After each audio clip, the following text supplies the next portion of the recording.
For months, the royal silence felt strange. But last week, it became unmistakable. Not a pause, not hesitation, but a decision. One so cold, so deliberate, so irreversible, that even Prince Harry couldn't control himself. According to insiders, Harry exploded. Furious, betrayed, humiliated. After King Charles made the most brutal choice of his reign. Archie and Lilibet were to be refused entry into Buckingham Palace. Not postponed, not delayed, refused. And behind this refusal lay a truth the palace no longer wanted hidden. It began quietly. A shift so small it could be mistaken for routine. Charles tightened his schedule. Court aides grew more evasive. Conversations that once flowed openly around Harry now dissolved into rehearsed sentences and stone-cold formality. Harry felt it before anyone said it. A pressure in the air, a sense that his family, the one he was born into, was preparing for a decision that would cut deeper than any tabloid headline.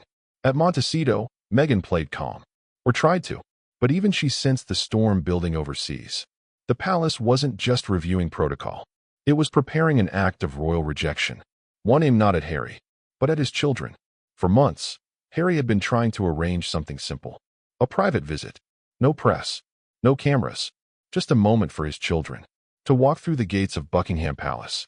To meet the grandfather who would one day shape the monarchy they were born adjacent to.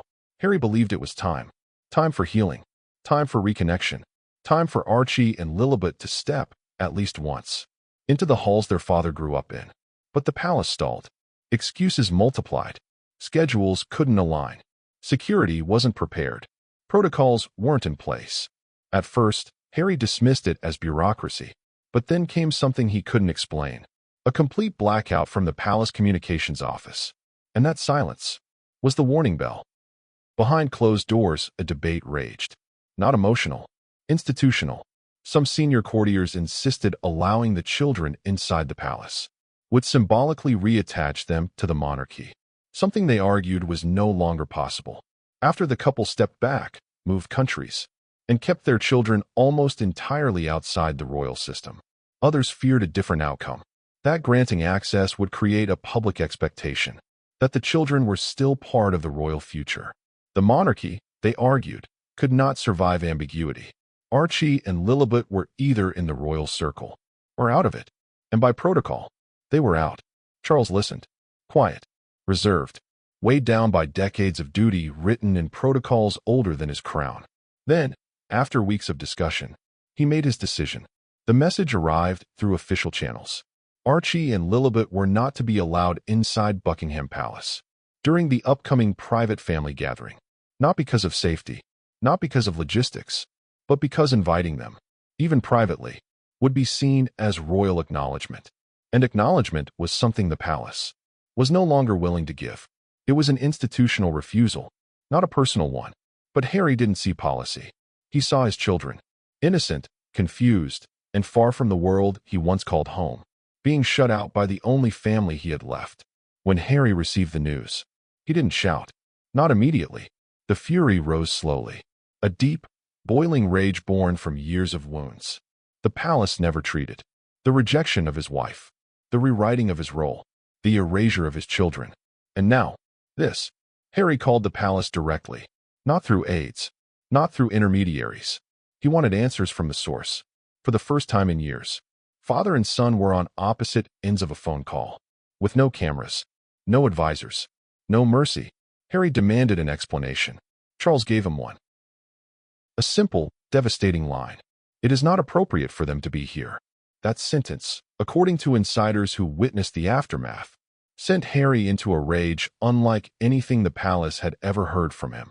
He accused Charles of abandonment, of cruelty, of turning history into a weapon, of punishing children for things they had no part in. He shouted. He cried. He demanded things he knew the crown could not give. And Charles, calm as stone, did not change his position.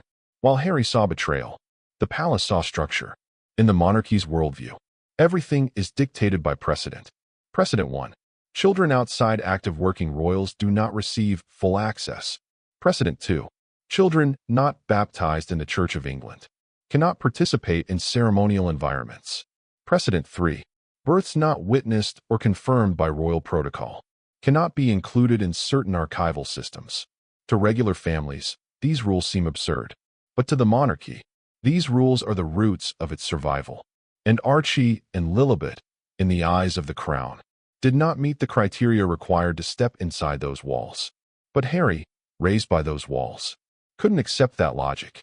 To him, family mattered more than rules. To the monarchy, rules are the family.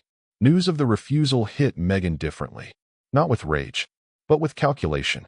She saw the palace decision as a vindication of the distance she had long insisted on. She saw the monarchy showing its hand. Cold, rigid, unwelcoming. Insiders claim, she told Harry, this was proof she had been right all along. That the palace would never accept their children. That the royal world was never meant for them. But instead of calming Harry, her words pushed him deeper into conflict. Because regardless of what Meghan believed, Harry still carried one unshakable truth with him. He wanted his children to know where he came from. Even if only once. Even if only briefly. Even if only in private. And now, that moment was gone. Behind all this, another figure stood quietly. Prince William. William did not intervene. Not publicly. Not privately. For him, the refusal was not personal. It was structural. Children not participating in royal life should not be brought into the monarchy's inner environment, because it blurs the line between their world and the future of the institution he will one day lead. He did not celebrate the refusal. He did not oppose it. He simply accepted it. And that silence, that calm acceptance, hurt Harry just as deeply as the refusal itself. Unable to accept the decision, Harry flew to London unannounced. No security detail, no formal arrival, just a man desperate to speak face-to-face with the father he believed could still change everything. But the palace didn't bend. Not even then. Harry wasn't allowed to bring the children. He wasn't allowed to record the discussion. He wasn't allowed to bypass protocol. Everything he tried, every plea, every argument, every emotional appeal, hit the same immovable wall. Charles stood firm. Harry broke. Sources say when Harry returned to Montecito, he was physically shaking, angry, defeated, heartbroken. He felt like a child again, fighting a system that refused to see him as human. He slammed doors. He called friends. He vented until he had no voice left. But the worst part wasn't the rejection itself. It was explaining it to his children. How do you tell a child that their own family doesn't want them inside the place their father once called home? Harry didn't have an answer. He still doesn't. Inside the palace, the mood was quieter. Courtiers moved on. Schedules resumed. Reports were filed. To the institution, it was simply another decision, one of thousands made every year, to preserve the monarchy's structure. But historians, royal analysts, and insiders all agree, this moment will be remembered as one of the coldest and most defining decisions of Charles's reign. Tonight, the gates of Buckingham Palace remain closed, not out of anger, not out of spite, but out of tradition, a tradition that has swallowed entire generations. Without blinking, Harry stands oceans away, holding two children who will grow up American, far from the cameras, far from the crown, far from the legacy that once defined their father's existence. Charles stands in his palace, guided by rules older than love, older than family, older than Harry himself. And between them, a door remains shut, locked not by emotion, but by history. In the end, this story is not about who was right or who was wrong. It is about the collision between a father's heart and a king's duty, a collision that has left two innocent children on the outside of a kingdom they will never truly know. And as the echoes of Harry's explosion fade into history, one truth remains. Some walls are built not to keep people safe, but to keep people out. And sometimes, even a prince can't break them.